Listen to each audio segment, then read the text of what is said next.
Déjà, bonjour à tout le monde. Pour moi, l'adoration, c'est reconnaître que quoi qu'il arrive, dans toutes circonstances, qu'elles soient faciles, pas faciles, bonnes ou pas bonnes, selon le monde, en tout cas ça dépend comment on voit les choses, et ben, que notre amour pour le Seigneur soit toujours le même, en fait, qu'on le considère comme étant souverain et que malgré tout ce qui peut arriver, ben, on lui témoigne notre amour, notre intégrité, notre fidélité. C'est ça, adorer Dieu. C'est pas juste chanter, mais c'est aussi dans les circonstances de la vie.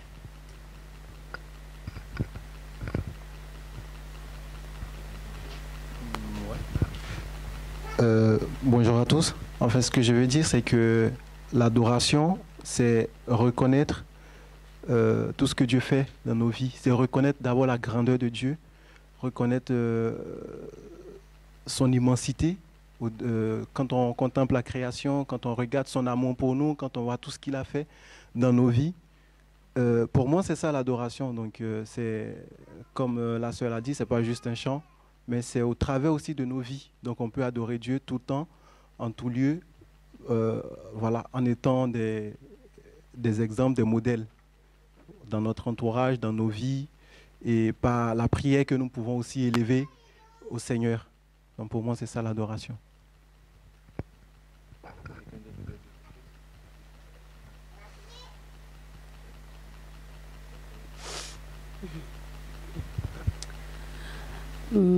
Oui, c'est comme le frère il a dit, c'est le louer Dieu dans toutes les circonstances, même quand ça va pas. Bah, pour moi, c'est ça l'adoration.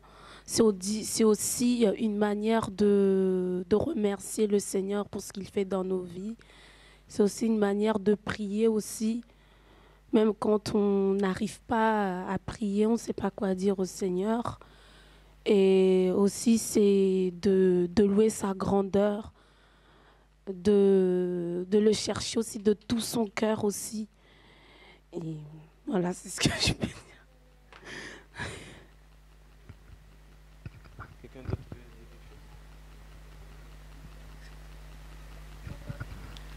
quelque chose? L'adoration, c'est vraiment lui remettre l'amour qu'il nous a donné, lui donner vraiment notre cœur et nous confier vraiment à lui pour toute sa grandeur, tout ce qu'il a fait et qu'il fera encore dans notre vie. Et vraiment qu'on reste vraiment à ses pieds pour pouvoir vraiment le louer et le remercier aussi pour tout ce qu'il fait dans notre vie. Moi, je vois comme ça.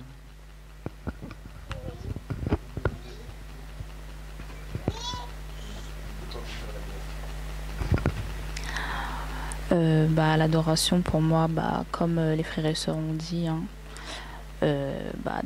d'adorer de tout son cœur Dieu.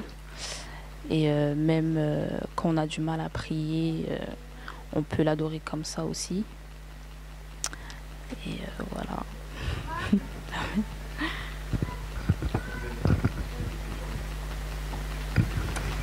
Alors, adorer, c'est le louer en tout temps, lui donner la gloire, le glorifier, élever son saint nom. Voilà, pour moi, c'est ça l'adoration. C'est le louer, le prier, l'appeler, lui parler, le remercier, lui rendre gloire en tout temps. Voilà. En toutes circonstances.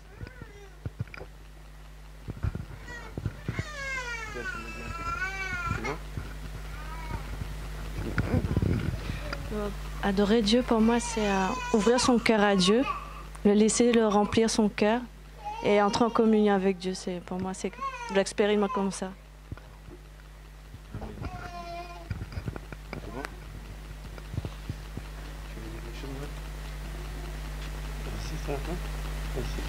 En fait, je voulais dire que, bonjour frères et sœurs, adorer, c'est déjà obéir à Dieu, même si ça fait mal dans la chair, dans l'épreuve, mais lui obéir comme Abraham avait fait pour Isaac, en voulant lui ouvrir. Amen. Et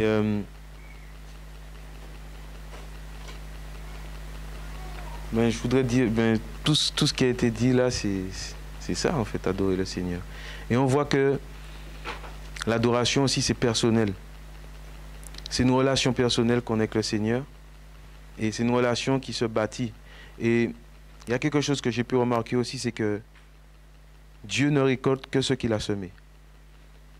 Romains 5, verset 5 nous dit que l'espérance ne rend pas honteuse parce que l'amour de... On peut le prendre si vous voulez.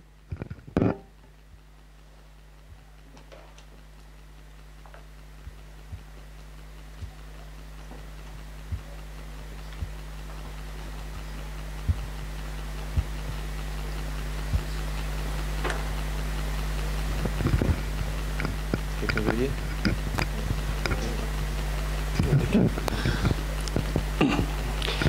Or l'espérance ne rend pas honteux, parce que l'amour de Dieu est répandu dans nos cœurs par le Saint-Esprit qui nous a été donné. Donc on voit déjà que pour qu'on puisse aimer Dieu, il faut que Dieu dépose cet amour dans nos cœurs. C'est impossible pour un homme d'aimer Dieu, de répondre aux exigences de Dieu. C'est impossible. Donc qu'est-ce que Dieu fait? Il vient et il nous a aimé le premier, il est descendu, il s'est fait chair, il est venu, il a marché sur cette terre, il est mort à la croix pour nous. Et maintenant, il attend de l'homme qu'il croit en lui par la foi. Il est mort et ressuscité pour nous et il a répandu aussi le Saint-Esprit qui vient nous convaincre de péché, de justice et de jugement. Maintenant, quand nous acceptons de croire en lui, nous avons cette foi-là, la conviction du péché, tout ça, on se repent. Jésus même, il vient et il dépose son esprit dans nos cœurs. Et son esprit maintenant va commencer un travail. Et ce travail-là, eh ben, ce sera le fruit. En fait, ce travail-là, de ce travail-là va émaner l'adoration véritable, pas l'adoration des hommes. Il y a plein d'hommes qui disent qu'ils adorent Dieu dans le monde, beaucoup. Ce matin, je parlais avec un collègue, j'étais passé au travail, il me disait que Dieu m'aime, Dieu m'aime. Et tous les jours, il me parle de choses, d'impudicité et toutes ces choses. Il me dit, Dieu m'a aimé, Dieu m'aime, Dieu m'aime, Dieu m'aime. Il me dit, moi j'aime Dieu, j'aime Dieu. Et dès qu'il ouvre la bouche, c'est pour dire une saleté. Et je lui dis que la parole est claire. Celui qui aime Dieu garde ses commandements. Et là, tu es en train de pécher. À chaque fois que tu dis ces choses-là, il me parle de... Je vais vous éviter les sujets. Mais tout ça pour dire que même pour garder les commandements de Dieu, il faut que Dieu nous donne cet amour. Il vient, il dépose son esprit en nous. Et à chaque fois, il nous dépouille du monde, nous dépouille de la chair. Et en faisant ça, de plus en plus, nous avançons avec lui. Et de plus en plus, nous l'adorons en obéissant à ce qu'il nous demande. Et en reconnaissant le prix qu'il a payé pour nous à la croix. Et sans le Saint-Esprit, c'est impossible de même reconnaître que Dieu a payé un prix pour nous. Parce que c'est l'Esprit de Dieu qui élève Jésus-Christ dans nos cœurs. Voilà pourquoi il y a beaucoup de personnes qui forcent chaque jour, ils forcent avec le péché, ils forcent tout ça, ils disent non, Dieu. Voilà. Parce que ça ne dépend pas de nous. Jésus vient, il a besoin de notre foi. Et à partir de cette foi-là, il vient poser une graine dans nos cœurs, qu'on appelle l'Esprit de Dieu. J'essaie d'imaginer la chose. Et cette graine-là va pousser petit à petit, tout ça par l'enseignement, par la parole qu'il va nous révéler. Parce qu'il y a un verset qui dit dans Romains 10, verset 17, que la foi vient de ce qu'on entend, et ce qu'on entend vient de la parole de Dieu. Et dernièrement, il y a un frère qui fait un travail magnifique, qui est en train de traduire la parole, et qui a découvert en traduisant le grec que c'était, en gros, c'est pas que ce qu'on entend vient de la parole, c'est ce qu'on entend vient, en fait c'est au travers de la parole, en fait.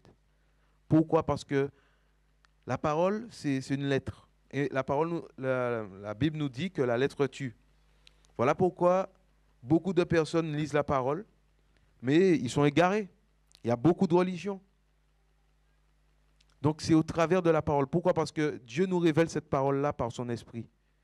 Et à chaque fois que ces mots, ces paroles se déposent dans nos cœurs, est-ce que c'est déjà arrivé à quelqu'un d'un jour, dans ces moments de difficulté, de faiblesse, même si, bon, elle n'avait pas de faiblesse, elle n'avait pas de difficulté, mais d'aller dans la parole, de dire, Seigneur, j'ai besoin que tu me parles aujourd'hui. Et elle va ouvrir la parole, elle va lire quelque chose, ça va remplir son âme, elle va tomber à genoux. Ça m'est déjà arrivé. À qui c'est déjà arrivé? Vous voyez? Parce qu'une fois qu'on a l'Esprit de Dieu, son Esprit lui-même là nous conduit dans l'adoration. Voilà pourquoi nous devons nous laisser faire. Quand Dieu veut nous dépouiller, on doit accepter. Ce n'est pas évident, mais on doit lui demander la force. Et si le cœur là veut plaire à Dieu, eh bien, Dieu va nous donner la force. Et ça, ce sera une adoration. On voit qu'Abraham, c'est un exemple phare dans la Bible par rapport à l'adoration. Il a à peine entendu la voix de Dieu lui parler. Il n'a pas dit, ah, ça c'est le diable, quand même, c'est Dieu qui m'a fait une promesse. Cette promesse-là est arrivée. Maintenant que j'ai mon fils Isaac, une voix me dit, en gros, va tuer ton fils. Il aurait pu dire, non, ça c'est le diable. Mais comment il a su que c'était Dieu? Eh bien, c'était dans sa marche avec le Seigneur qu'il a pu connaître que c'était la voix de Dieu. Et on peut recevoir beaucoup de pensées, beaucoup de choses. On se dit, mais là, ce n'est pas Dieu. Pourquoi? Parce que des fois, on s'attache aux choses du monde. On s'attache, c'est-à-dire à des choses qui périssent. Or, Jésus-Christ veut nous emmener plus loin. Il veut que nous soyons des hommes faits, des hommes spirituels. Vivant dans la chair, oui, avec nos combats, mais il veut que nous ayons dans notre marche, au fil du temps, une maturité. Parce que Jésus-Christ vient cueillir un fruit qui est mature. Il ne vient pas prendre un fruit qui est encore vert, qui n'a pas encore poussé. Et il vient prendre que ce qu'il a semé. Voilà pourquoi, si Dieu ne sème pas l'adoration dans le cœur d'un homme, c'est impossible qu'il le fasse.